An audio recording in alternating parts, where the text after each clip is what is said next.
Volví de viaje y mi coche había desaparecido del garaje. Mi nuera estaba ahí, sonriendo, diciendo que lo vendieron porque yo ni lo usaba. La miré a los ojos y respondí con una calma que ni yo sabía que tenía. Genial, así sobrará espacio cuando la saque a ustedes de mi casa. Su sonrisa se congeló. No tenía idea de lo que estaba por venir. Pero antes de continuar, asegúrate de ya estar suscrito al canal y escribe en los comentarios. ¿Desde dónde estás viendo este video? Nos encanta saber hasta dónde están llegando nuestras historias. Yo había pasado 3 días en casa de mi hermana Claudia, en Querétaro. 3 días tratando de respirar un aire diferente, lejos de esa constante sensación de ser vigilada, juzgada, tolerada en mi propia casa. Cuando el autobús me dejó en la terminal y tomé un taxi a casa, sentí ese alivio extraño de quien vuelve al lugar donde construyó toda una vida. Ahí había criado a mi hijo Javier. Ahí mi esposo Ricardo me abrazó por última vez antes de que el infarto se lo llevara, hace 2 años. Cuando el taxi se detuvo frente al portón, algo se apretó en mi pecho. No sé cómo explicarlo bien. Era una mala sensación, de esas que uno siente pero intenta ignorar. Pagué la carrera, arrastré mi maleta hasta el portón y cuando empujé la reja, fue ahí que lo vi. O mejor dicho, fue ahí que no lo vi. El garaje estaba vacío. Mi Corsa gris, compañero de 15 años, el último regalo que Ricardo me dio antes de partir, había desaparecido. Me quedé ahí parada, con la maleta en la mano, sintiendo el sol de marzo quemándome la nuca, pero incapaz de moverme. Ese coche no era solo un coche. Era mi independencia. Eran las idas al mercado, las visitas a las amigas, la sensación de poder ir y venir sin depender de nadie. Y fue cuando la escuché. Esa risa aguda que en los últimos meses había aprendido a reconocer como el sonido de algo malo a punto de suceder. Brenda salió de dentro de la casa secándose las manos en un paño de cocina. Mi paño de cocina.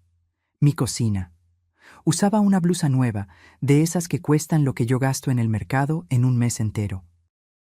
El cabello recién cepillado, las uñas pintadas de rojo, sonriendo. «Suegra, qué bien que ya llegó», dijo con esa voz que usaba cuando quería parecer inocente. Queríamos contárselo personalmente, pero se adelantó. No dije nada, solo la miré esperando, porque en el fondo, yo ya lo sabía. Vendimos su coche, lo soltó así, como quien anuncia que compró pan. Es que usted ya ni lo usa, suegra. Ahí se queda juntando polvo, gastando en impuestos. Y Javier y yo necesitábamos el dinero para unas cosas, ya sabe cómo es. Así que ayer mismo lo vendimos. El mundo se detuvo. No fue dramático.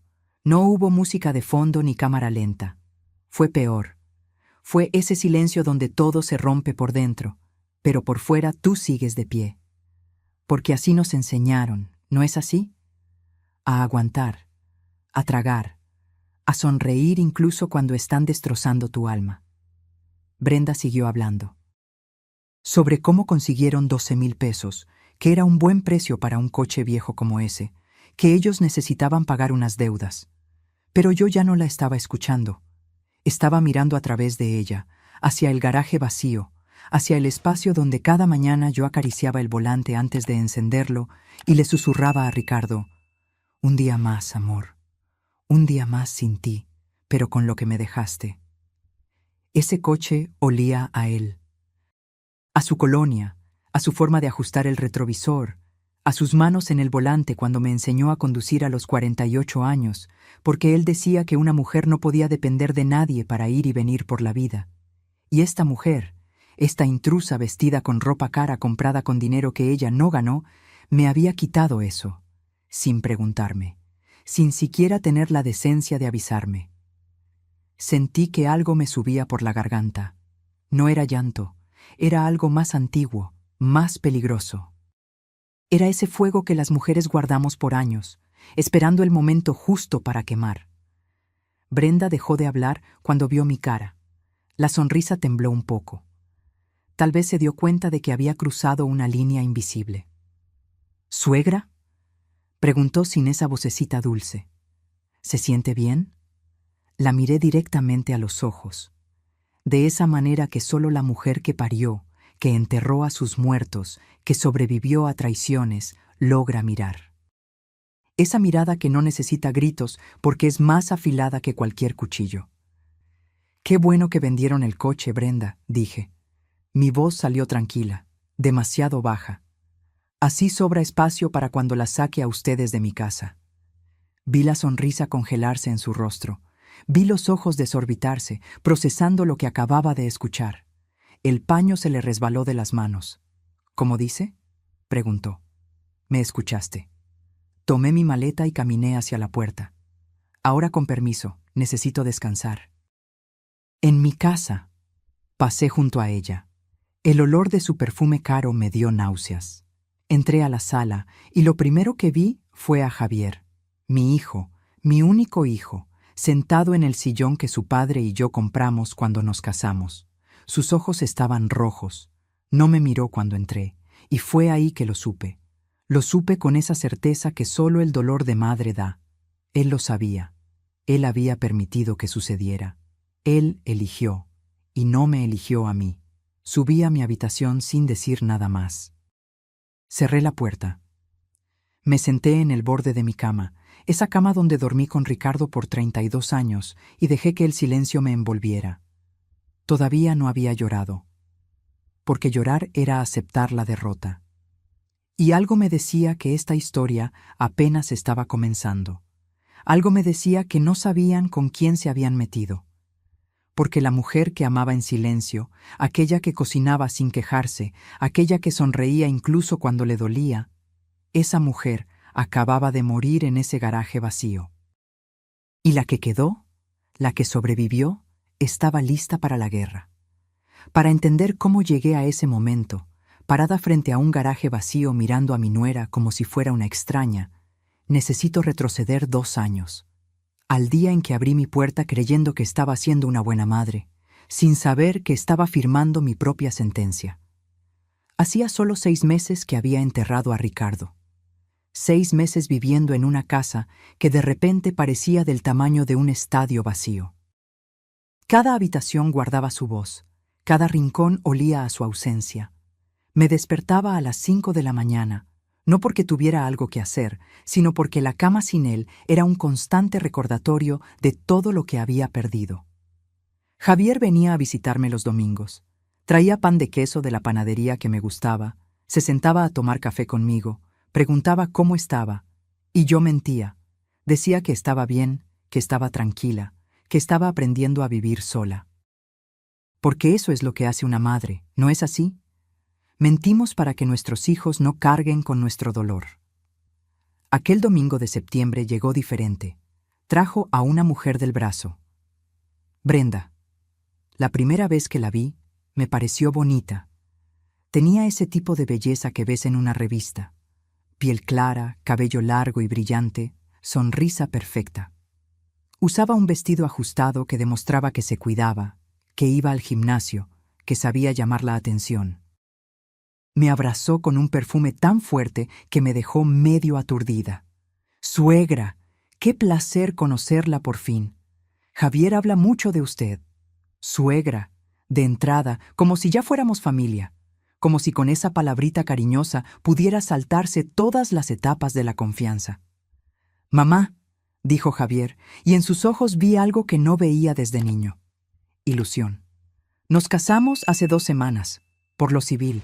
Queríamos contártelo personalmente». Me quedé con la taza de café suspendida en el aire. Casado. Mi hijo se había casado y yo no estuve ahí.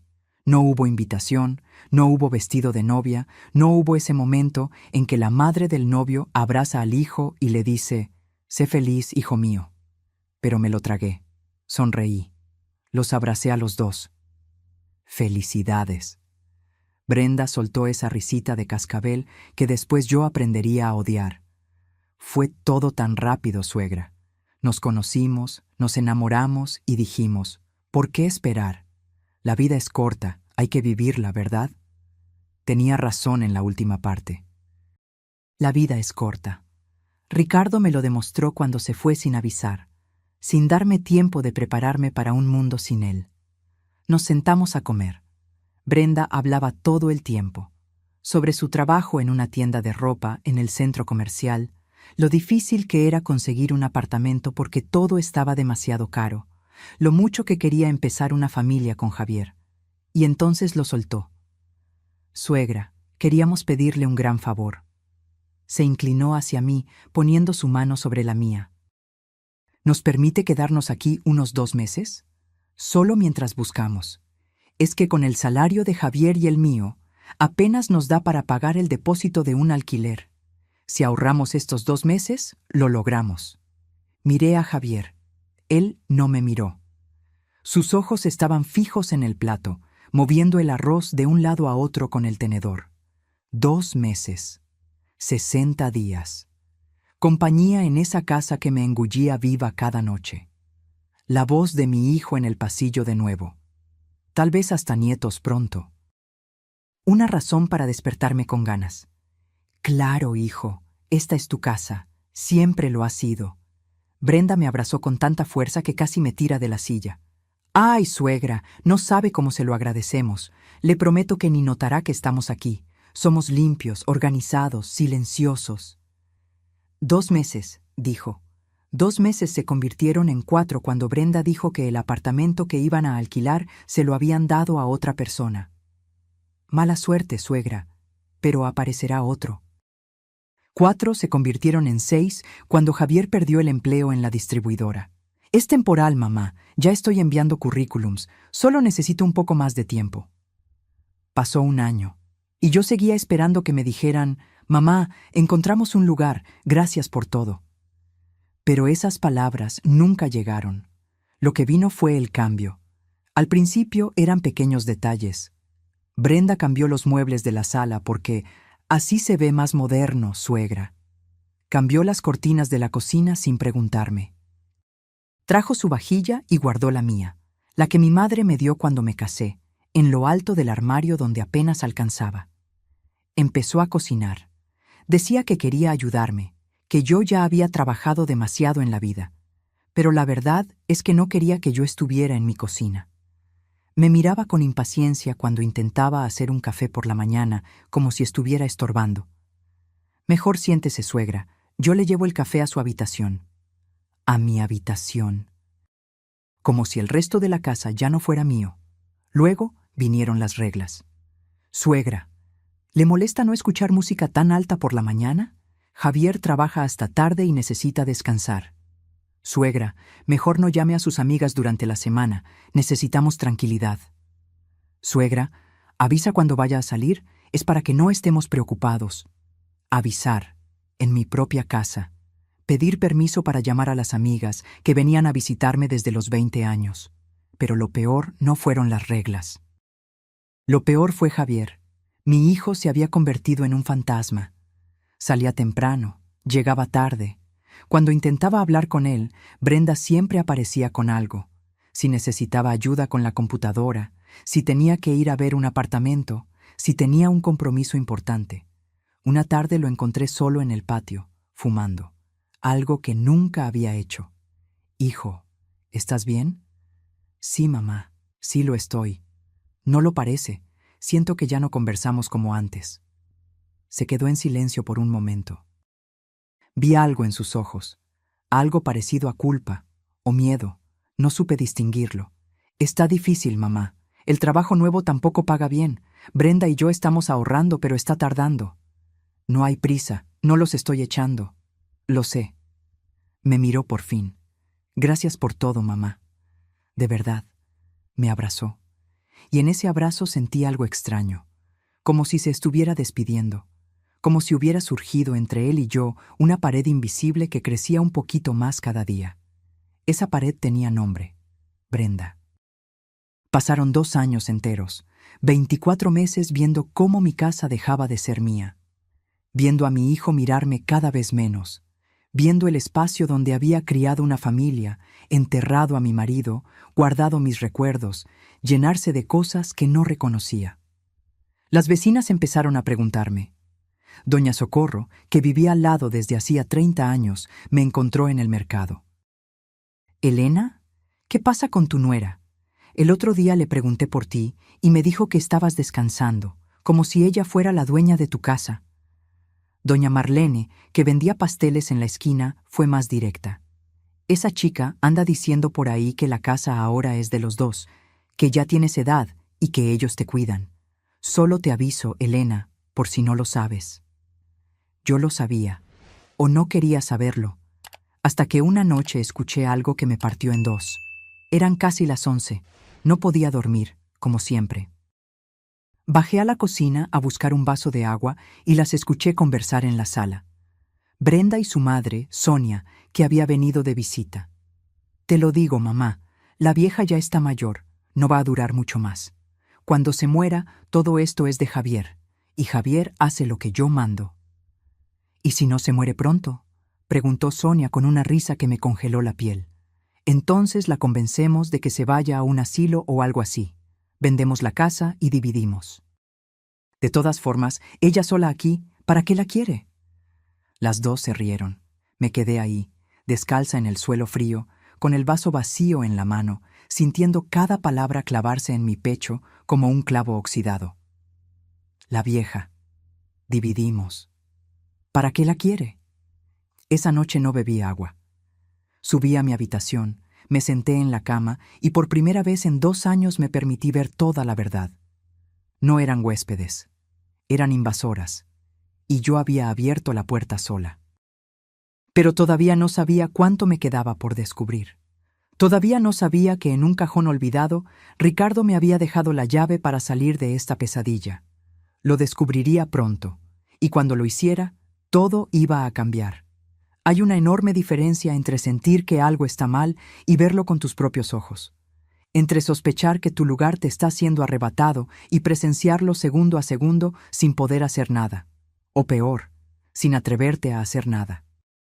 Después de esa noche, cuando escuché a Brenda llamarme vieja, algo cambió dentro de mí. No fue un cambio ruidoso. Fue silencioso, como esas grietas que aparecen en las paredes de una casa antigua. Nadie se da cuenta hasta que un día la pared se derrumba.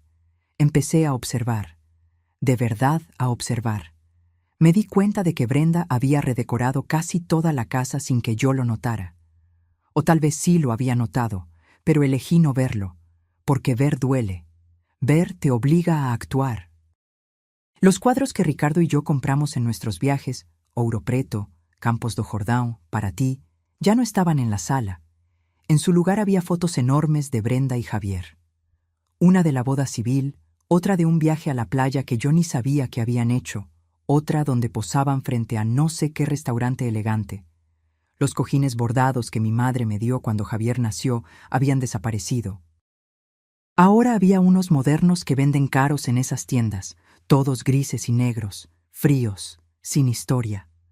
Hasta las plantas del pasillo, mis violetas moradas que cuidaba desde que me casé, habían sido cambiadas por suculentas en macetas minimalistas.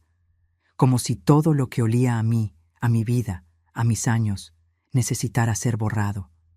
Pero lo que más me dolió no fueron las cosas, fue la forma en que me trataban. Una mañana bajé a tomar café a las 7, como siempre. Siempre he sido de despertar temprano. Me gustaba ver el sol naciendo con una taza de café caliente, escuchar los pájaros en el árbol del patio, sentir que el día apenas comenzaba y todo era posible. Brenda ya estaba en la cocina. Llevaba una bata de seda, de esas que cuestan más que mi despensa del mes, y estaba haciendo un jugo en la licuadora. Mi licuadora, esa que yo usaba para hacer salsa de tomate los domingos. «Buenos días», dije. Ella se volteó y me miró irritada, así, sin disimular. «Ay, suegra, tan temprano». Apagó la licuadora. «Es que voy a entrenar en media hora y necesito concentrarme. ¿No puede tomar café más tarde? O si quiere yo le preparo algo y se lo llevo a su habitación». Mi habitación. De nuevo esa frase, como si yo fuera inquilina en mi propia casa. «No es necesario», dije con la voz más tranquila que pude. «Solo vine a tomar un café». «Mejor no, suegra. La cafeína no le hace bien a su edad. Le va a subir la presión. Agarró una cajita de té. Tome, esto es más saludable. Y yo lo tomé, como una tonta. Fui a mi habitación, cerré la puerta y bebí ese té amargo, sintiendo cómo cada sorbo se tragaba mi orgullo, mi rabia, mi dignidad. Las cosas siguieron empeorando. Mis amigas, Hortensia, Concepción, doña Silvia, me visitaban desde hacía 30 años. Todos los jueves nos reuníamos para jugar a las cartas, tomar café, chismear un poquito. Era mi ritual, mi momento de sentirme yo misma de nuevo. Un jueves ellas llegaron, como siempre. Tocaron el timbre. Corrí a abrir, animada de verlas. Pero Brenda se adelantó. «¿Sí?», dijo con una sonrisa forzada. «Vinimos a ver a Elena», dijo Hortensia, que nunca se dejó intimidar por nadie. «Ay, qué pena, mi suegra no se siente bien, está descansando, mejor otro día», y cerró la puerta. Yo estaba ahí parada en el pasillo, perfectamente bien, escuchando a mi nuera mentir en mi cara, viendo a mis amigas irse confundidas, tal vez pensando que yo ya no quería verlas. «¿Por qué hiciste eso?», le pregunté cuando se volteó. «Ay, suegra, la casa está hecha un desastre. Me dio vergüenza que la vieran así. Además, usted sabe que necesita descansar. A su edad, tanta agitación no es buena». «Esas son mis amigas, Brenda». «Lo sé, y por eso yo la cuido, suegra». Me tocó el hombro como si fuera una niña. «Confíe en mí». No dije nada más. Subí a mi habitación, y esa tarde, por primera vez en mucho tiempo, lloré. Lloré de rabia, de desamparo, de vergüenza de mí misma por haberme dejado acorralar así. Pero lo peor estaba por venir. Una tarde estaba en el patio regando las pocas plantas que me quedaban cuando escuché voces en la sala. Brenda estaba con alguien. Me asomé discretamente. Era Leonor, la vecina de enfrente. Una de esas mujeres a las que les gusta saber de todo y de todos. «¿Y doña Elena?», preguntó Leonor con ese tonito de curiosidad fingida. «Ay, mi suegra, pobrecita, está cada día más delicada». Brenda bajó la voz, pero no tanto como para que yo no pudiera escuchar. «Entre usted y yo, Leonor, está perdiendo la memoria.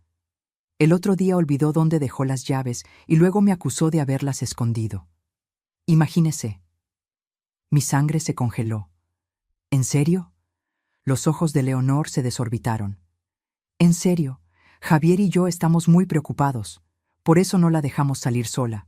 Usted ve qué peligrosa está la calle, y ella tan distraída». «Pobrecita». Leonor meneó la cabeza con compasión. Brenda siguió hablando, diciendo que estaban pensando en llevarme al médico, que tal vez yo necesitara cuidados especiales, que era una bendición que ellos estuvieran ahí para cuidarme. Yo tenía 65 años, no 75. No era senil. No había perdido llave ninguna. Esa mentira fue completamente inventada por ella. Pero Leonor lo creyó. Y si Leonor lo creía, todo el vecindario iba a creerlo. Así es como funciona, ¿no es así? Repites una mentira varias veces y la gente empieza a verla como verdad. Me estaba pintando como una anciana incapaz, como una carga, como alguien que necesitaba ser salvado. Cuando en realidad la única que necesitaba ser salvada era yo, de ella. Esa noche, en la cena, Javier regresó del trabajo. Llegó cansado. Siempre llegaba cansado. Se sentó a la mesa sin decir nada. Brenda le sirvió la comida que yo había hecho, por cierto, pero ella se llevó el crédito. «Hijo», intenté hablar con él. «¿Puedo hablar contigo un rato?». «Ahora no, mamá. Estoy muy cansado. Es importante». Brenda interrumpió. «Javier, amor, ¿te acordaste de depositar para la gasolina? Es que se va a acabar y además hay que apagar la luz». «No me acordé. Es que se va a vencer y todavía tenemos que pagar la luz. Ay, no sé cómo vamos a hacer». Javier se frotó el rostro con las manos. Parecía derrotado, acabado. «Mira a ver si alcanza, Brenda. Mira a ver si alcanza». Yo los observaba desde mi lugar en la mesa. En esa mesa donde había celebrado cumpleaños de Javier, donde había comido con Ricardo todas las noches durante 32 años, donde lloré cuando mi madre murió y reí cuando Javier dijo su primera palabra. Y ahora me sentía como una extraña, como alguien que sobraba. Yo pago el gas y la luz, dije. Siempre los he pagado. Brenda me miró con esa sonrisa condescendiente. Sí, suegra, pero es mucho gasto solo para usted. Mejor que nosotros la ayudemos. Ya es bastante con que nos deje vivir aquí. Que nos deje vivir aquí, como si me estuvieran haciendo un favor, como si esta casa no fuera mía, como si yo fuera la que debía estar agradecida porque ellos estuvieran ocupando mi espacio, comiendo mi comida, respirando mi aire. Javier no dijo nada, solo siguió comiendo cabizbajo. Y fue ahí que entendí una cosa terrible. Mi hijo me abandonó sin irse de casa. Estaba ahí frente a mí, pero su cabeza, su corazón, sus decisiones ya no me incluían en nada. Brenda había conseguido lo que quería. Lo había alejado de mí sin que él se diera cuenta. O tal vez sí se dio cuenta, pero no le importó. Esa noche no pude dormir. Me quedé despierta hasta las 3 de la mañana mirando el techo, sintiendo cómo las paredes de mi habitación se cerraban sobre mí. Pensé en Ricardo, en lo que diría si me viera así. Él siempre fue un hombre fuerte, un hombre que no se dejaba, que defendía lo que era suyo, que me defendía. Elena, me decía, eres más fuerte de lo que crees. No dejes que nadie te haga sentir pequeña. Pero yo me sentía pequeña, invisible, borrada. Había llegado al punto más bajo.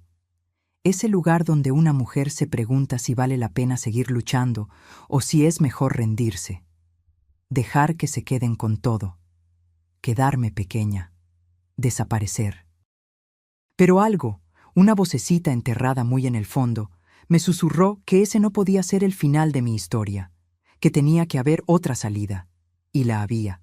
Estaba guardada en un cajón que no se abría hacía 2 años, en una carta escrita con la letra temblorosa de un hombre que me amó hasta su último suspiro. Solo necesitaba encontrarla. Hay noches en que el insomnio no es tu enemigo, es tu aliado. Te obliga a enfrentar lo que has estado evitando durante días. Te pone delante de las decisiones que postergaste. Te empuja hacia los rincones oscuros donde guardaste las cosas que dolían demasiado para mirarlas. Esa noche fue una de esas. Eran las 4 de la mañana. La casa estaba en silencio. Ese silencio espeso que solo existe cuando todo el mundo duerme, menos tú. Salí de la cama sin encender la luz. No quería despertar a nadie. No quería que Brenda saliera de su habitación, que era el antiguo taller de costura de mi madre, para preguntarme qué hacía despierta, para decirme que tomara una pastilla, para tratarme como si fuera una niña. Caminé descalza hasta el armario. Ese armario que no se revisaba con cuidado hacía años porque cada vez que lo abría olía a Ricardo, a su colonia, a su ropa, a todo lo que él era y ya nunca volvería a ser. Al fondo, detrás de las cajas de zapatos viejas y las mantas de invierno, estaba la caja de madera, esa que el propio Ricardo había hecho en el taller del patio cuando teníamos 20 años. La había esculpido con sus dedos. Estaba empolvada, olvidada. La jalé con cuidado. Pesaba más de lo que recordaba. Me senté en el suelo con la caja en mi regazo y respiré hondo. Sabía que había cosas allí que me iban a quebrar. Fotos de cuando éramos jóvenes. Cartas que nos escribimos cuando él trabajaba en Belo Horizonte y yo estaba embarazada aquí de Javier. Boletos de cine. Servilletas de restaurante donde celebramos aniversarios. Una vida entera guardada en un pedazo de madera. Abrí la tapa despacio. Y ahí estaba, como una luz de recuerdos golpeándome el pecho. Vi nuestra foto de boda, desvanecida por el tiempo. Vi el primer mechón de cabello de Javier guardado en un sobre amarillento. Vi las tarjetas de cumpleaños que le daba a Ricardo todos los años con mis cursis mensajes escritos con pluma azul. Pero entonces, en el fondo de la caja, vi algo que no recordaba haber puesto ahí. un sobre grueso y blanco, sellado con cinta adhesiva. En el frente, con la letra temblorosa de Ricardo, esa letra que se le dificultó en los últimos meses por las medicinas, decía: para Elena, abre esto solo si alguien intenta quitarte lo que construimos juntos. Mi respiración falló. Mis manos temblaron cuando rompí el sello. Dentro había varios documentos doblados y una carta manuscrita. Encendí la lámpara de la mesita, me puse mis lentes y comencé a leer. Mi querida Elena, si estás leyendo esto es porque algo salió mal. Porque alguien, y tengo mis sospechas de quién puede ser, está tratando de aprovecharse de ti. Perdóname por no habértelo contado antes. No quise preocuparte mientras estaba enfermo. No quise que pasaras mis últimos días pensando en papeles y propiedades en lugar de estar conmigo. Pero necesito que sepas una cosa. Necesito que tengas las armas para defenderte cuando yo ya no esté aquí. Mis ojos se llenaron de lágrimas, pero seguí leyendo. Hace 5 años, cuando el negocio de camiones estaba en su mejor momento, compré 2 propiedades más además de nuestra casa. Lo hice pensando en nuestro futuro, en tener algo garantizado por si algún día yo faltaba. Están registradas solo a tu nombre, Elena, solo a tu nombre. Nadie más puede reclamarlas. Mi corazón se aceleró. También compré un pequeño apartamento en el barrio Santa Efigenia. Se lo alquilé a una familia de confianza. El dinero de ese alquiler va directo a una cuenta bancaria que abrí para ti. El número está en los documentos que adjunté. Cada mes entran 2.500 pesos. No es mucho, pero es tuyo. Es tu libertad. 2.500 pesos al mes. Yo no sabía nada de esto. Javier no sabe nada de esto. Perdóname por ocultártelo, pero vi algo en él que me perturbó. Vi que a veces es débil, que se deja llevar fácilmente por quien grita más fuerte o por quien promete cosas. Y temí que si él sabía de estas propiedades, alguien, su esposa, algún amigo, quien quiera que fuera, lo iba a convencer de quitártelas. Tragué saliva. Ricardo lo sabía. Incluso sin conocer a Brenda, él lo sabía. Esto es tuyo, Elena, solo tuyo. No dejes que nadie te haga sentir inútil. No dejes que te convenzan de que eres un estorbo. Eres la mujer más fuerte que he conocido. La que crió a nuestro hijo sola mientras yo viajaba. La que cuidó de mi madre cuando se enfermó. La que sostuvo mi mano en el hospital cuando yo tenía miedo de morir. Las lágrimas cayeron sobre el papel. Mancharon la tinta, pero ya no importaba, porque esas palabras ya estaban grabadas en mi corazón. Eres una guerrera, mi amor, y los guerreros no se rinden. Si necesitas ayuda, busca al doctor Medeiros. Es mi abogado de toda la vida, tiene copia de todo, confía en él como confiaste en mí. Perdóname por dejarte, perdóname por no poder estar ahí para defenderte, pero te dejo esto, estas propiedades, este dinero, esta carta. Te dejo a ti, mi amor, y nadie puede quitarte esto. Siempre tuyo, Ricardo. Me quedé ahí sentada en el suelo, con la carta en la mano, llorando en silencio. Ricardo lo sabía. De alguna manera, él lo sabía. Sabía que alguien vendría, tal vez no Brenda específicamente, pero alguien, a tratar de quitarme lo que era mío. Y me dejó un escudo. Tomé los documentos. Eran escrituras legalizadas y registradas. Propiedad número 1. Una casita pequeña en el barrio El Dorado, 2 habitaciones, un baño, alquilada a una familia que pagaba 1.200 pesos al mes. Esos pagos iban a la misma cuenta bancaria que Ricardo mencionó. Propiedad número 2. Un local comercial en la región del centro, alquilado a una señora que vendía productos naturales. 800 pesos al mes. Propiedad número 3. El apartamento en Santa Efigenia. 2.500 pesos al mes. Hice las cuentas rápidamente en mi cabeza. Entre las 3 propiedades, 4.500 pesos llegaban cada mes. 4.500 pesos que yo no sabía que tenía. Busqué el papel con el número de cuenta. Estaba ahí. Banco do Brasil, Agencia Centro. Me vestí en silencio. Me puse un abrigo. Tomé mi bolso. Bajé las escaleras sin hacer ruido. Salí de casa cuando el día apenas estaba amaneciendo. El cielo tenía ese color naranja pálido que anuncia un nuevo día. Caminé las 4 cuadras hasta el cajero automático de la esquina. Puse la tarjeta que venía con los documentos. Digité la contraseña que Ricardo había anotado. Y ahí, en la pantalla verde brillante del cajero automático, apareció el saldo. 100.240 pesos. Casi 100.000 pesos que estaban ahí hacía 2 años, creciendo mes a mes, esperándome. Tuve que sostenerme de la pared del cajero automático. Mis piernas temblaron. No era solo por el dinero, era por lo que eso significaba. Significaba que yo no estaba sola, significaba que tenía opciones, significaba que no necesitaba aguantar ni un día más. Volví a casa con el sol ya saliendo. Brenda estaba en la cocina preparando el jugo de siempre. «Buenos días, suegra». «¿Ya fue a misa tan temprano?» «Fui», dije con una sonrisa. «Fui a resolver algo que había olvidado». Ella me miró extrañamente. Tal vez notó algo diferente en mi voz, algo que no estaba ahí antes. Subí a mi habitación, guardé los documentos en un lugar seguro y agarré mi viejo celular, ese que yo casi no usaba porque Brenda decía que a mi edad no necesitaba tanto aparato. Busqué el número que Ricardo había dejado. «Doctor Medeiros, abogado». Marqué. El teléfono sonó 3 veces. «Hola, oficina del doctor Medeiros. Buenos días. Soy Elena Fonseca, viuda de Ricardo Fonseca». Hubo un silencio, después una voz cálida. «Doña Elena, por fin me llama. Su Ricardo me hizo prometer que la ayudaría si lo necesitaba. ¿Qué puedo hacer?» Respiré hondo. «Necesito que me ayude a defender lo que es mío, doctor, porque están tratando de quitármelo, y ya no voy a dejarlo».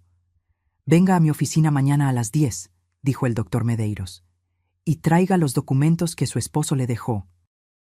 «Vamos a poner todo esto en orden», colgué, y por primera vez en 2 años sonreí de verdad. Brenda pensaba que yo era débil, pensaba que podía pisotearme a su antojo. Javier pensaba que yo iba a aguantar todo con tal de no perderlo, pero ninguno de los dos sabía lo que yo acababa de descubrir. Que Ricardo, incluso desde la tumba, seguía cuidando de mí. Que yo tenía más poder del que jamás imaginaron. Y que la guerra estaba a punto de comenzar. Esa mañana desayuné tranquila. Brenda me sirvió el té de siempre. Lo tomé sin quejarme. Sonreí. Asentí a todo lo que ella dijo. Porque las mejores batallas se ganan en silencio, cuando el enemigo piensa que ya ganó. Al día siguiente, fui a la oficina del doctor Medeiros. Era un lugar pequeño pero ordenado, con estantes llenos de códigos legales y olor a café fresco. El doctor Medeiros era un hombre de unos 60 años, cabello canoso, lentes gruesos y una expresión seria pero amable. Le conté todo, cada detalle. Desde el día que Brenda y Javier llegaron hasta la humillación del coche vendido. No omití nada. El abogado escuchó sin interrumpir, solo haciendo anotaciones en un cuaderno amarillo. Cuando terminé, se quitó los lentes y los limpió con un pañuelo. «Doña Elena, permítame ser directo. Legalmente, esta es su casa. Está solo a su nombre. Usted puede desalojarlos cuando quiera». «¿Es tan simple así?» «En teoría sí, pero con familia es complicado. Si se niegan a irse, tendríamos que seguir la vía legal, un proceso de desalojo. Lleva tiempo y es doloroso». «¿Cuánto tiempo?» «Entre 4 y 6 meses, tal vez más si ponen obstáculos». Moví la cabeza. «Yo no tengo 6 meses, doctor. Necesito que se vayan ahora, antes de que hagan algo peor». «¿Cómo qué?» «Como convencer a Javier de ponerme en un asilo, o declararme incapaz. Brenda es capaz de cualquier cosa». El doctor asintió. «Entonces necesitamos pruebas. Documente todo. Grabaciones, mensajes, testigos. Cualquier cosa que pruebe que la están manipulando o amenazando». Tomé mi celular. ¿Esto funciona? En los últimos días yo había empezado a grabar conversaciones sin que ellos lo supieran. Dejaba mi celular en el bolso con la grabadora activada y capturaba todo. Brenda conversando con su madre sobre convencer a la vieja. Javier diciendo, no hay remedio, tenemos que aguantar un poco más. Cada palabra venenosa, guardada. El abogado escuchó algunos fragmentos. Su expresión se endureció. Esto es oro, doña Elena. Con esto podemos demostrar que hay manipulación y abuso psicológico. Entonces, ¿qué hacemos? Primero, abra una nueva cuenta bancaria. Transfiera el dinero de los alquileres para allá. Que no tengan acceso a nada. Ya está hecho. Nada mal. Segundo, haga un inventario de todo en la casa. Muebles, documentos, objetos de valor. Tome fotos. Si las cosas desaparecen, tenemos prueba. Lo haré hoy. Tercero, busque un lugar temporal para quedarse en caso de que necesite salir de casa rápido. Tengo a mi hermana en Querétaro. Perfecto. Y cuarto, continúe comportándose normalmente. Que no sospechen de nada. Siga grabando, siga documentando. Cuantas más pruebas tengamos, más fuerte será nuestro caso. Y entonces el doctor sonrió. Una sonrisa pequeña, pero llena de justicia. Ahí, doña Elena, daremos el golpe cuando menos lo esperen. Los sacaremos de la casa legalmente, con pruebas, sin que puedan alegar nada. Salí de esa oficina con un plan, con un objetivo claro. Por primera vez en años, sentí que estaba recuperando el control. Los días siguientes fueron de pura actuación. Sonreí, cociné, conversé con Brenda como si nada hubiera pasado. Hasta le pregunté por su familia, por sus planes, fingiendo interés. Ella se tragó mi actuación. Creyó que me había domado. Mientras tanto, documenté todo. Fotografié todas las habitaciones de la casa. Conté los muebles. Revisé las escrituras, los recibos, todo. También visité a mi sobrina Julia, contadora de profesión, y le pedí que me ayudara a organizar las finanzas. Julia era una mujer inteligente de unos 40 años, divorciada, sin pelos en la lengua. Tía, ¿por qué no me contaste antes que estabas pasando por esto? Porque me daba vergüenza, hija, vergüenza de que mi propio hijo estuviera haciendo esto conmigo. Julia me abrazó. Tía, escúchame bien, Javier siempre fue débil. Desde niño se deja mandar. Pero tú no. Tú eres de las bravas, y vamos a sacar a esa víbora de tu casa. Con su ayuda organicé todo. Sabía exactamente cuánto dinero tenía. Sabía que podía vivir tranquila con los alquileres de las propiedades. Que no necesitaba ni un peso de Javier ni de nadie más. También hice algo que nunca pensé que haría. Contraté a un investigador privado. Se llamaba Joaquín. Un hombre flaco y callado, de esos que pasan desapercibidos. Pagué 5,000 pesos para que siguiera a Brenda por una semana. Lo que él descubrió me congeló la sangre. Brenda no trabajaba en ninguna tienda. Eso era mentira. Lo que hacía era gastar. Gastar el dinero que a Javier le costaba un esfuerzo enorme ganar. Iba a spas, a salones de belleza, a restaurantes caros con sus amigas. Tomaba fotos para Instagram mostrando una vida que no era suya. Pero lo peor fue esto. Joaquín la grabó conversando con una amiga en un café, y en esa conversación Brenda dijo algo que me destruyó. La vieja ya casi cae. Javier ya está convencido de vender. Le dije que con ese dinero compramos un apartamento y que su madre tiene lo suficiente para ir a un asilo. Él lo creyó. Apenas vendamos, nos quedamos con todo y la abandonamos. 3 años aguantando, pero ya valió la pena. Se rió mientras planeaba destruirme. Cuando escuché esa grabación en la oficina del doctor Medeiros, no lloré. Ya no tenía lágrimas, solo quedó hielo. ¿Esto es suficiente?, pregunté.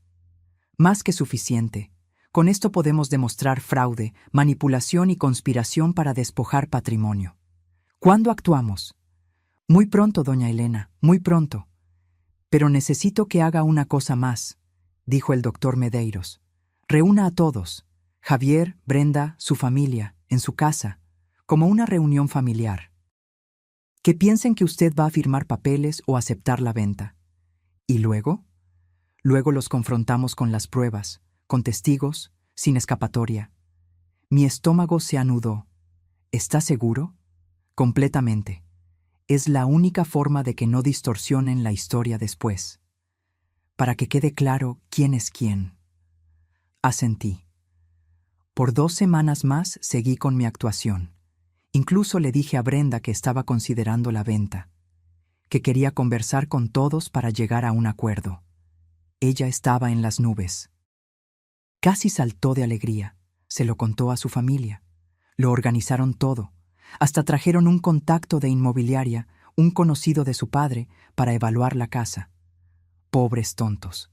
No sabían que yo ya tenía mi propio equipo, mi propio plan, mi propia trampa lista para cerrarse.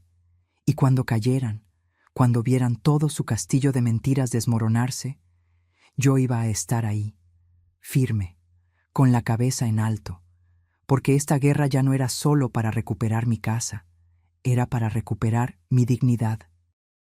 La noche del enfrentamiento estaba a punto de llegar, y lo que sucedería en esa sala cambiaría la vida de todos para siempre. Hay momentos en la vida en que todo converge hacia un único punto, donde todas las piezas que moviste en silencio finalmente encajan, donde el tablero de ajedrez muestra su verdadera forma y el jaque mate está a un paso. Ese día había llegado. Era sábado, 3 de la tarde. El sol entraba por las ventanas de mi sala, iluminando cada rincón. Yo había limpiado todo esa mañana. Quería que la casa estuviera impecable, no por ellos, sino porque lo que iba a suceder merecía un escenario digno. Brenda organizó todo, claro. Invitó a sus padres, a su hermano Carlos y a su tía Vera.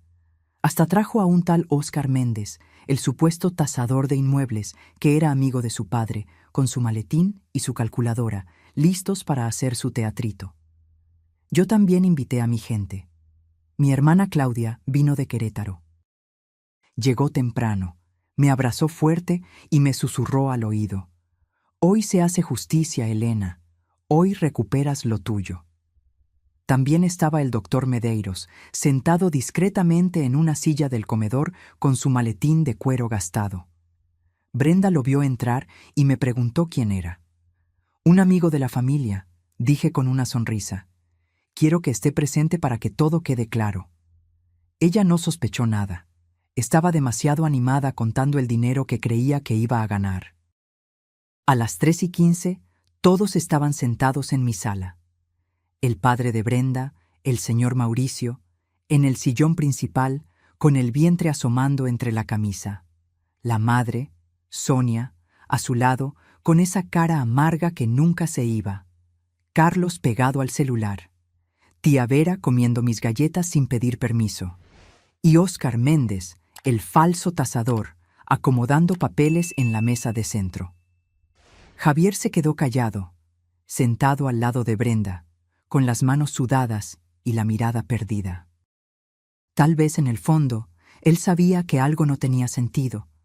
Tal vez su conciencia le estaba gritando que aquello estaba mal, pero era demasiado cobarde para escuchar. Brenda me agarró del brazo cuando entré. Suegra, qué bien que ya llegó. Mire, aquí está el señor Méndez. Él le va a explicar cuánto vale la casa y cómo podemos hacer la venta rápido.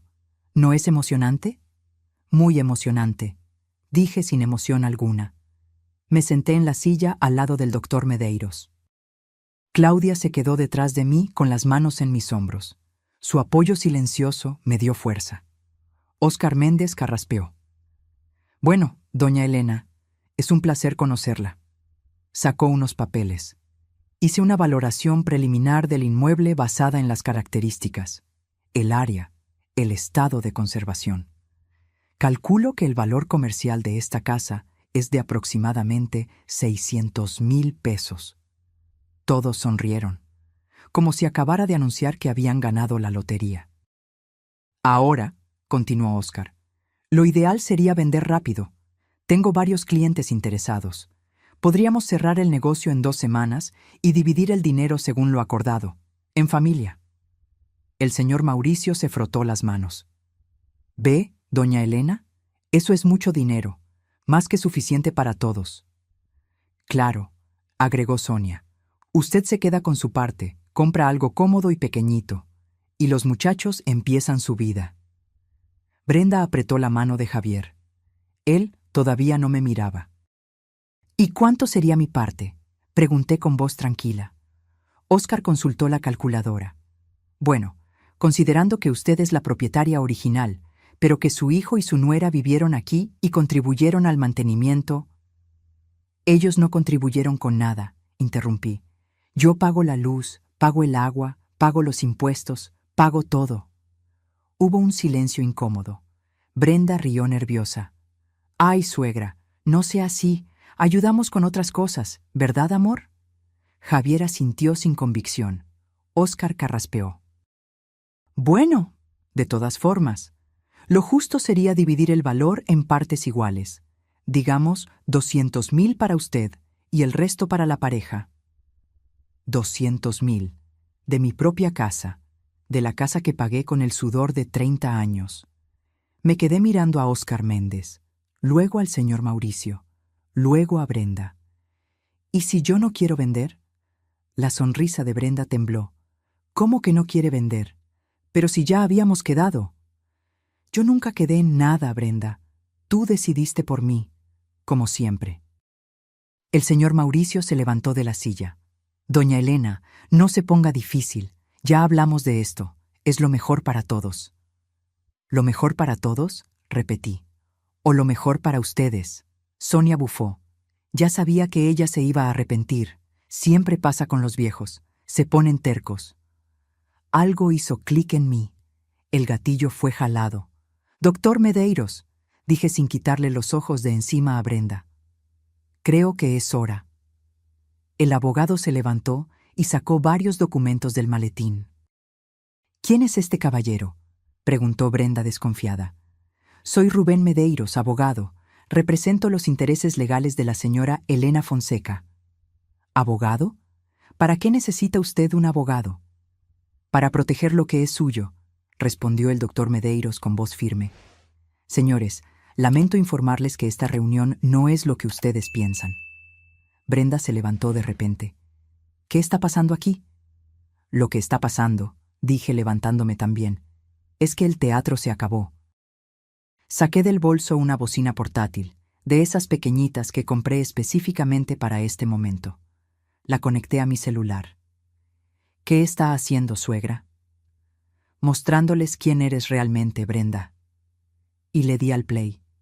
La voz de Brenda llenó la sala, clara, nítida, inconfundible. La vieja ya casi cae. Javier ya está convencido de vender. Le dije que con ese dinero compramos un apartamento y que su madre tiene lo suficiente para ir a un asilo. Él lo creyó. Apenas vendamos, nos quedamos con todo y la abandonamos. El silencio fue sepulcral. El señor Mauricio palideció. Sonia abrió la boca, pero no salió ningún sonido. Carlos levantó los ojos del celular por primera vez en la tarde. Brenda dio un paso hacia atrás. Eso está editado. Yo no dije eso». «¿Editado? ¿Quieres que ponga más?». Le di al play en otra grabación. Esta vez era Brenda conversando con su madre. «Te lo digo, mamá. La vieja ya está mayor. No va a durar mucho más. Cuando se muera, todo esto es de Javier. Y Javier hace lo que yo mando». La risa de Sonia resonó en el fondo. Esa risa que me congeló la sangre esa noche. Sonia se levantó. «Elena, yo no...». «Cállate», dije con una frialdad que ni yo me reconocí. Tuve que escucharlas burlarse de mí en mi propia casa. Ahora es el turno de ustedes de escuchar. Puse una tercera grabación. Brenda diciéndole a Javier: «Tu madre ya está vieja, amor. Ella ni va a notar lo del coche. Al fin y al cabo, ella ni lo usa. Es dinero que necesitamos más». Javier se levantó de la silla. Su rostro estaba rojo. No sé si era vergüenza o rabia. «Mamá, yo...». «Tú lo sabías», dije mirándolo directo a los ojos. «Tú sabías que iban a vender mi coche y lo permitiste». «No fue así. Entonces, ¿cómo fue? Javier no supo qué responder. El doctor Medeiros tomó la palabra. Señores, tengo aquí pruebas documentadas de manipulación psicológica, conspiración para despojar patrimonio y fraude. Puso los papeles sobre la mesa. La señora Elena tiene todo el derecho legal de desalojarlos de esta propiedad. Y créanme, lo vamos a hacer. Brenda comenzó a llorar, pero no eran lágrimas de arrepentimiento, eran lágrimas de rabia, de odio, porque su plan había fallado. Usted nos tendió una trampa, gritó señalándome. Nos grabó sin permiso. Eso es ilegal. En México, explicó el doctor Medeiros, grabar conversaciones de las que usted es parte es completamente legal. Y todas estas grabaciones se hicieron en presencia de la señora Elena. El señor Mauricio se acercó a mí. Por un momento creí que me iba a gritar, pero su voz salió pequeña, avergonzada. Doña Elena, yo no sabía que mi hija... Claro que lo sabía, interrumpí. Usted estaba aquí el día que hablaron de que yo me fuera a un asilo. Se rió de mí. Creyó que yo era una anciana tonta a la que se podía mandar. Él no supo qué decir. Se volteó y miró a su hija. Brenda. ¿Todo esto es verdad? Ella no respondió, solo siguió llorando, pero eran lágrimas de víbora atrapada. Tía Vera se levantó del sofá con las pulseras haciendo ruido. Bueno, será mejor que me vaya. No tengo nada que ver con esto. Siéntese, ordené. Porque usted también estaba aquí proponiendo que yo me fuera a un asilo. Son todos igualmente culpables. Óscar Méndez, el tasador, agarró sus papeles nervioso. Yo mejor... ¿También se va? Dijo el doctor Medeiros. Hacerse pasar por tasador profesional sin serlo es fraude. Tengo testigos de sus acciones. El hombre palideció. Miré a Javier. Sus ojos estaban llorosos, las manos temblando. Mamá, perdóname. Yo no quería... Tú no quieres mi perdón, Javier. Quieres que te quite la culpa. Me acerqué a él. Tuviste 1000 oportunidades de defenderme. 1000 oportunidades de decirle a tu esposa que parara. 1000 oportunidades de ser el hijo que crié. Te amo, mamá. No, me necesitas, lo que no es lo mismo. Me volteé y me dirigí a todos. Tienen 15 días para desocupar mi casa. Y digo mi casa porque está a mi nombre, solo a mi nombre. Pueden examinar las escrituras si quieren. El doctor Medeiros puso las escrituras en la mesa. Aquí. Propiedad exclusiva de Elena Fonseca, viuda de Ricardo Fonseca, sin copropietarios, sin gravámenes. Brenda se desplomó en el sofá. El señor Mauricio tenía la cabeza entre las manos. Sonia lloraba de rabia. Carlos todavía estaba en shock. 15 días, repetí. Y si no se van, el doctor procederá legalmente. Y créanme, con todas las pruebas que tengo, no van a ganar. Claudia me abrazó por detrás. Su apoyo me mantuvo de pie. Y otra cosa, agregué mirando a Brenda. Sé que no trabajas. Sé que gastas el salario de mi hijo en spas y restaurantes. Sé que vives una mentira. Y ahora todo el mundo lo sabe. Brenda levantó el rostro. Sus ojos estaban llenos de odio puro. ¿Y usted? ¿Cree que es muy perfecta? Es una vieja rencorosa y amargada que no soporta ver a su hijo feliz. Brenda, cállate, dijo el señor Mauricio con voz cansada. No me callo. Ella no entiende nada. Se levantó y me señaló. Necesitábamos ese dinero. Tenemos deudas, tenemos planes. Ya no podemos vivir así. Entonces trabaja, dije con frialdad, como hace la gente decente. Ella se abalanzó sobre mí. Claudia se interpuso. El doctor Medeiros también. Señora Brenda, le recomiendo que se controle, advirtió el abogado. Cualquier agresión física será documentada y utilizada en su contra. Javier jaló a Brenda por el brazo. Basta, vámonos. ¿Ir a dónde? Gritó ella. No tenemos a dónde ir. Eso ya no es mi problema, dije. Debieron haber pensado en eso antes. Uno por uno fueron saliendo. El señor Mauricio sin mirarme. Sonia murmurando maldiciones, tía Vera cabizbaja, Carlos corriendo hacia el coche. Óscar Méndez casi tropezando al salir. Brenda se detuvo en la puerta. Me miró con un odio que podría haber quemado la casa. Esto no se va a quedar así. Sí se va a quedar así, respondí.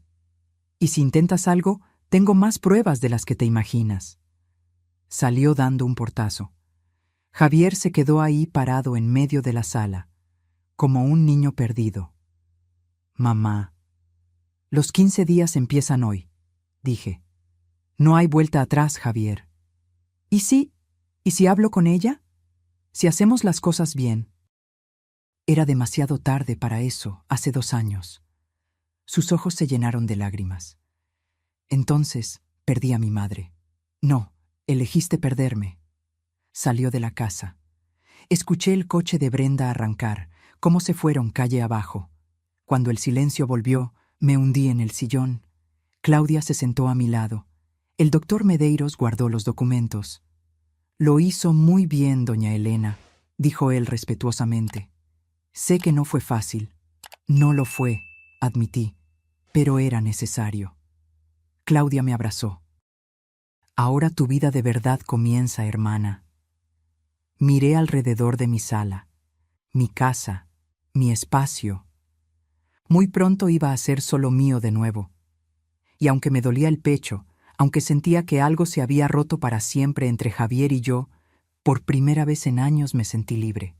Los días siguientes fueron extraños, como vivir en una casa embrujada donde los fantasmas aún no se han ido, pero sabes que ya no tienen poder sobre ti.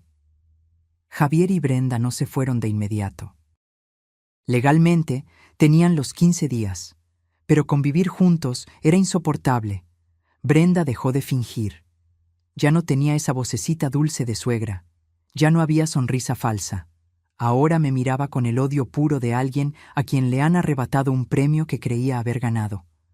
Se quedaba encerrada en la habitación la mayor parte del día, hablando por teléfono en voz alta con su madre, con sus amigas, llorando y haciéndose la víctima. Me expulsaron de casa. La vieja nos tendió una trampa después de todo lo que hicimos por ella. Qué fácil es cambiar la historia cuando conviene, ¿no es así? Javier era diferente.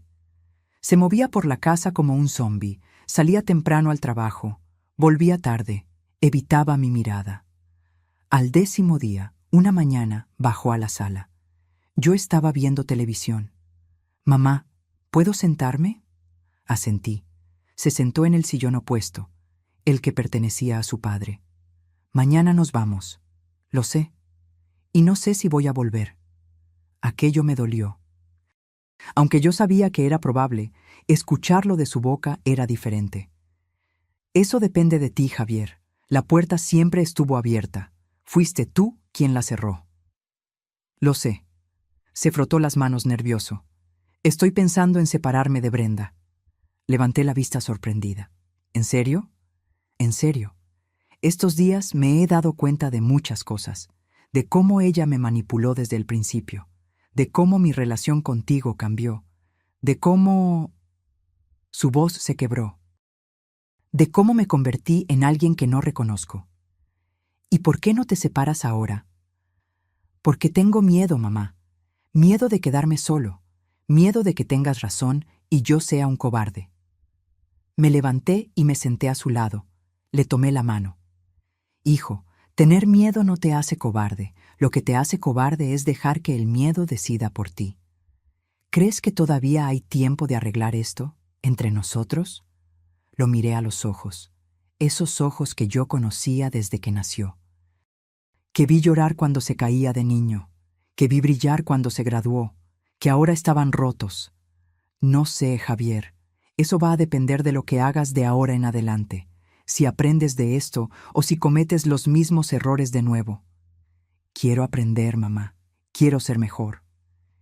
Entonces empieza tomando tus propias decisiones, no las que Brenda te manda, no las que yo te digo, las tuyas.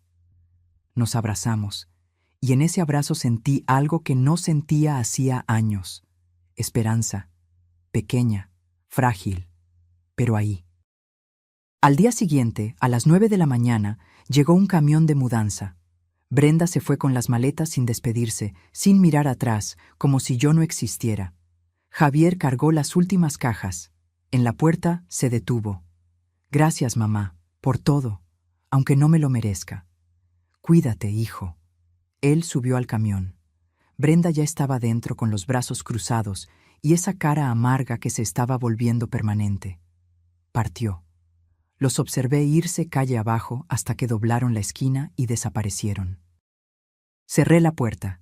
Me quedé en el pasillo, en el silencio más absoluto que había tenido en 2 años. Y entonces, por primera vez desde que todo empezó, sonreí. Mi casa estaba vacía, pero era mía de nuevo. Hay un silencio que duele, el silencio de la soledad, el silencio del abandono, y hay un silencio que cura, el silencio de la paz, el silencio de recuperar lo que es tuyo. Ese primer día sola en mi casa fue del segundo tipo. Me quedé en medio de la sala por no sé cuánto tiempo, solo respirando. Oliendo mi espacio sin el perfume barato de Brenda, sin el ruido de su risa falsa, sin la tensión de estar siempre alerta, siempre cuidándome, siempre midiendo mis palabras para no causar conflicto. Caminé por cada habitación despacio, como reconociendo territorio recuperado. Entré en la que había sido su habitación. Estaba un desastre. Ropa tirada, cajones abiertos, manchas en la pared donde pegaron pósters sin mi permiso. Olía a encierro y rabia contenida. Abrí las ventanas de par en par. Dejé que el aire y la luz entraran. Y empecé a limpiar. No contraté a nadie. Lo hice yo misma, con mis propias manos, porque necesitaba borrar cada vestigio de ellos, cada rastro, cada recuerdo tóxico. Lavé el suelo, lavé las paredes, cambié las sábanas de todas las camas, saqué los muebles que ellos trajeron, esas cosas modernas y frías que nunca combinaron con el alma de mi casa, y los dejé en la calle para quien quisiera llevárselos. Tardé 3 días en limpiar todo. 3 días en los que no atendí el teléfono, no hablé con nadie. Solo me dediqué a recuperar mi espacio. Al 4.º día, Claudia vino de Querétaro. «Ay, hermana, la casa está preciosa», dijo cuando entró. «Porque es mía de nuevo». Ella me ayudó a reorganizar los muebles. Sacamos del armario las cosas que Brenda había guardado en lo alto.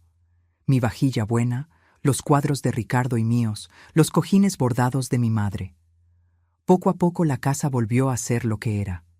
Un hogar, no un campo de batalla. Una tarde, tomando café en la cocina, Claudia me preguntó: «¿Y ahora, Elena, qué vas a hacer?» «¿Cómo así?» «Con tu vida. Ya recuperaste la casa, ya te quitaste el peso de encima. ¿Pero qué viene después?» Me quedé pensando. Yo tenía 65 años. Estaba sana. Tenía el dinero de los alquileres, una casa pagada, libertad. «No sé», admití. «Hace tanto tiempo que no pienso en mí, que ya ni sé qué me gusta». Claudia sonrió. «Entonces es hora de que lo descubras». Y ella tenía razón. Empecé despacio.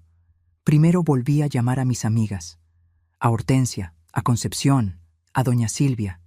Les expliqué todo lo que había pasado. Me abrazaron, me apoyaron, me dijeron lo que yo ya sabía, que había hecho lo correcto. Los jueves volvieron a ser sagrados. Baraja, café, chismecito sano, risas. Esas risas que vienen del alma cuando estás con personas que de verdad te aman. Después me animé a hacer algo que yo quería desde hacía años. Me inscribí en una clase de baile. Sí, baile. En el centro comunitario del barrio daban clases de forró los martes y jueves por la tarde. La primera vez que fui, estaba nerviosa. «¿Qué estoy haciendo aquí a mi edad?», pensé. Pero apenas empezó la música, ese forró sabroso, y la profesora me enseñó los pasos. Algo en mí despertó. Era libertad, era alegría, era sentir mi cuerpo moverse sin miedo a molestar a nadie. También retomé mi rutina de ir a misa los domingos.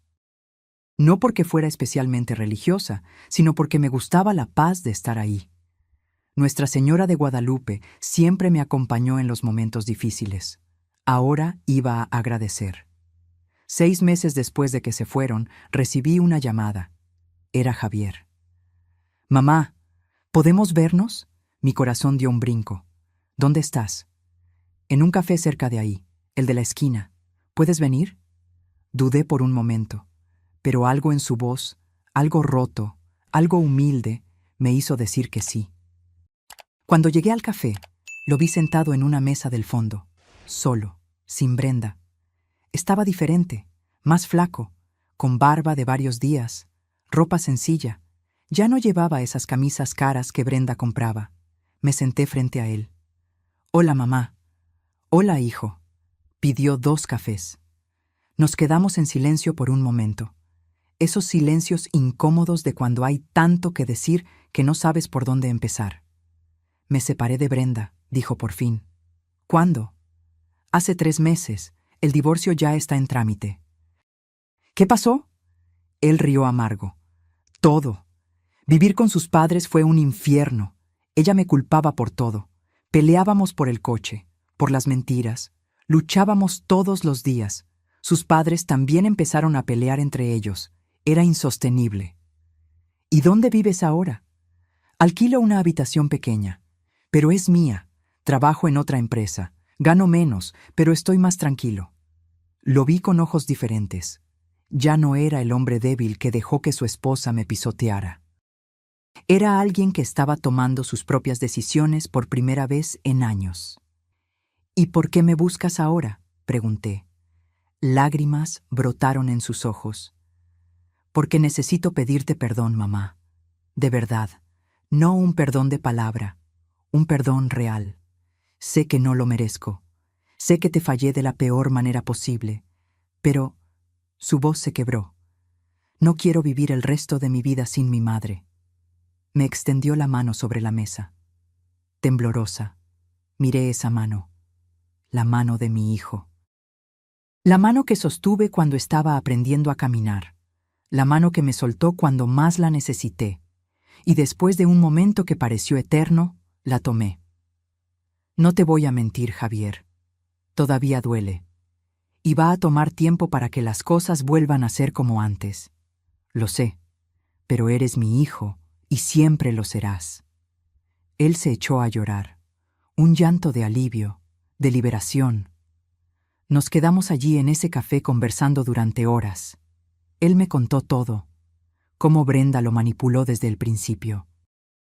Cómo poco a poco ella me fue alejando de él. Cómo él se dio cuenta de todo demasiado tarde. Y allí comenzó nuestra reconciliación. Despacio, con cuidado. Como esos jarrones rotos que pegas con paciencia, sabiendo que nunca volverá a ser igual, pero que puede ser igual de valioso. Javier empezó a visitarme los domingos. Comíamos juntos, conversábamos. A veces había silencios incómodos. A veces él decía algo y yo recordaba el dolor y tenía que respirar hondo. Pero lo estábamos intentando. Y eso era más de lo que creí que tendría. Un año después de todo el drama, yo estaba sentada en mi patio con mi café, mirando la bugambilla que Ricardo plantó cuando Javier nació. La casa estaba en paz. Mis amigas iban y venían. Yo bailaba mi forró. Conducía mi coche a donde quería. Vivía con el dinero de los alquileres sin pedirle nada a nadie. Javier venía todas las semanas. A veces traía flores. A veces solo su compañía. Nos estábamos curando despacio. Pero curando. ¿Y Brenda? Brenda había vuelto al interior con una tía. Escuché por ahí que sus padres se divorciaron, que intentó quedarse con otro hombre que tenía dinero, pero no funcionó, que estaba trabajando en una tienda amargada, culpando al mundo por sus problemas. La justicia poética hizo su trabajo. Pensé en Ricardo, en cómo planeó todo aquello incluso desde la cama del hospital, en cómo me dejó las herramientas para defenderme. «Gracias, mi amor», le susurré al viento. «Cumpliste tu promesa. Cuidaste de mí incluso después de irte». Y allí, en esa tarde tranquila, entendí algo importante.